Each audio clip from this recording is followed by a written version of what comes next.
Well, hello my lovelies, it's Murky Meg here. It's Sunday the 10th of October and welcome. I'm really sorry if I've scared some of you. It's been a horrific time over the last 2 weeks. My mental health has taken a massive knock and I really did consider walking away and literally dropping everything. I kind of felt a bit sorry for myself and I'm really sorry about that, and I want to apologise to everybody for kind of mishandling my followers. I just needed some mental health time away and to kind of lick my wounds, and I realised I appreciate you all far too much to let this go. So let's get on with it, shall we? Yesterday, a very strange article came out in the media suggesting that both Harry and Meghan could make a surprise return to the UK this month to attend the 100-guest party to celebrate the new Princess Diana statue. This was all over the media and obviously it was met with, oh God, I hope not, with most British people, and hopefully the same with most people around the world. Oh, I wish they'd just go away.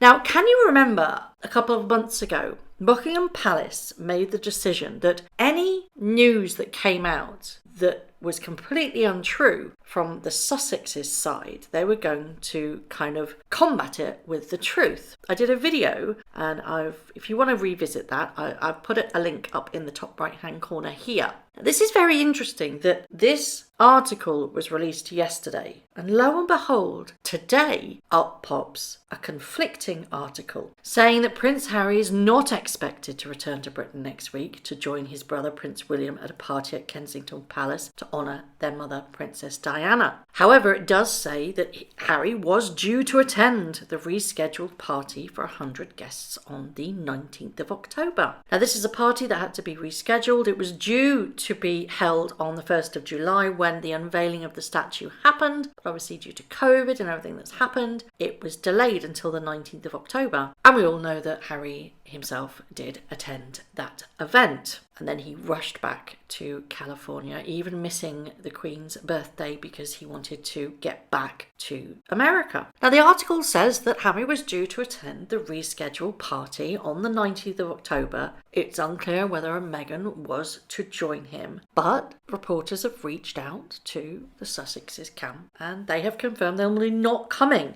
And then this allows everybody to make more of the riff that everybody is speculating upon. I do find it interesting that when asked, the Sussex team said no, we're not going. Kensington Palace has declined to comment. So once again, they are standing with dignified silence, yet the Sussex camp is saying no, we're not going. It's very interesting, isn't it, that these media reports come out and then they're literally shot down again. Do you think that because Harry and Meghan have been quietly out of the media since their New York trip, that this was put out by their camp to put them back in the media again? We've known from previous times over and over again that so many puff pieces are put out in the media by the Sussex team just to keep them in the media, just to keep them in the spotlight. Or do you think this is Buckingham Palace saying, no, you're not coming? Because interestingly, today a report has come out that said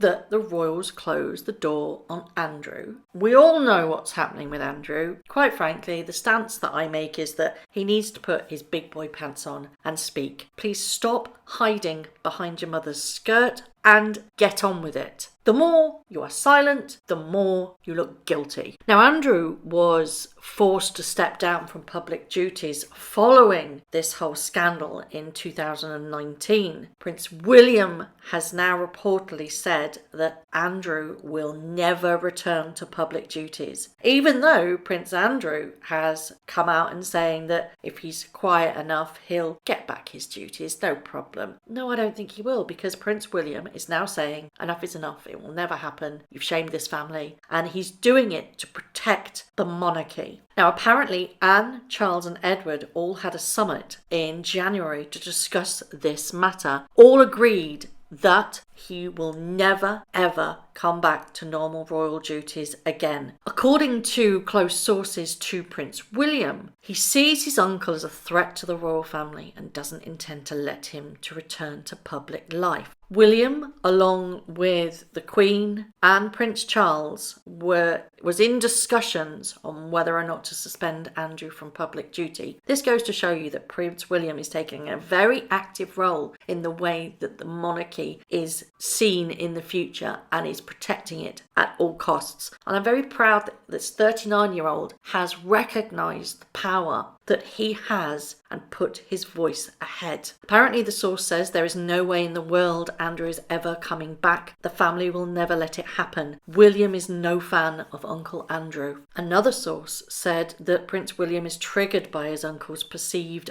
ungracious and ungrateful attitude towards his position, which William considers a risk and a threat to the family. Any suggestion that there isn't gratitude for the institution, anything that could lead anyone in the public to think that senior members of the royal family aren't grateful for their position, is really dangerous. So along with William taking a stand on this, and as I mentioned before, that Edward, Anne and Charles held a summit 9 months ago where it was agreed that there was no way back for Andrew. And I want to ask you, who's the next one? Because they're obviously sitting up and listening to the public opinion of what we think the monarchy should stand for and protecting its reputation. Who's done more damage to the monarchy, Prince Andrew or Harry and Meghan? What do you think? I personally think they're both as bad as each other. Individually, the crises would rock any family, even if it wasn't the monarchy. Together, side by side, they have the ability to possibly bring it to its knees. So while William, Charles, Edward and Anne are taking the bull by the horns and saying, no way, you are never going to be part of the working royal family ever again, will they also use this same tactic for Harry and Meghan? We know that there's no way back to working royals, or we hope there's no way back. With Harry and his memoir coming out, possibly this December, but definitely by next year to coincide with the Queen's Jubilee, which I find quite shocking, to be perfectly honest, it could bring a new wave of damning allegations, especially if Harry says who he implied was the person that made those shocking revelations towards Archie's skin colour. If he names that person that had that conversation, or conversations, because don't forget Meghan said it was one conversation, Harry said it was several. They are very big liars. They need to get their story straight. However, if that is named, or if Harry names that person in his memoir, which his publishers are pushing him to do, then something needs to be done. Now, do the royal family make a preemptive strike and say, right, that's it? What is the only way possible for them to do that? There is only one way, but unfortunately I don't think the Queen will do that. And it's stripping them of their titles. Because that's the only monetary thing that they have. They have used their titles to gain every single aspect of their money and their lives. It's the only thing that they have to trade, isn't it? Take that away, what are you left with? But I don't think the Queen will do that to her grandson. But will Charles, William, Anne and Edward step up, like they've just stepped up with Prince Andrew, and say, enough is enough, we need to shut the fire down? William has shown great strength in making it known that Andrew will never be part of the working royal family ever again. Obviously, you can't completely disown him because he's still family, but he's making a clear and concise decision. Will that have a knock-on effect to Harry and Meghan? Because they have enough in their arsenal to damage the royal family even more. Will William let that happen? Do you think he can let that happen? And what do you think the only option is to stop it from happening? I'm so pleased that Harry and or Meghan are going to be back in the UK for this party. I think it would become a circus and all eyes would be on them and not the most important people that this is about, which is Princess Diana and William, I suppose, because he's still shown loyalty to the monarchy. And we have seen from New York over the past month just exactly the kind of circus that follow Harry and Meghan around. The media onslaught that they have to have And that would have happened here if one of them or both of them would have attended the event. So I, for one, am very glad that they or him are not coming. So I would love to know your thoughts on this.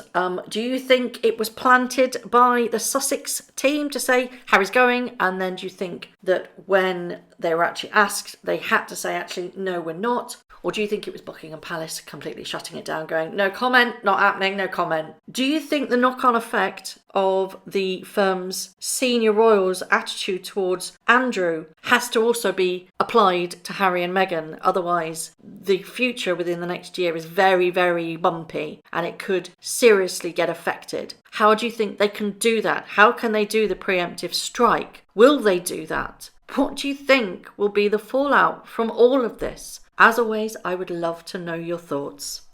Thank you very much for watching. If you haven't already, please subscribe to my YouTube channel, hit the notification bell, and also that like button. I'd like to take this opportunity to thank all of my followers for all the tips and all the emails, DMs that everybody sends to me. It really is greatly appreciated. So thank you very much for watching once again.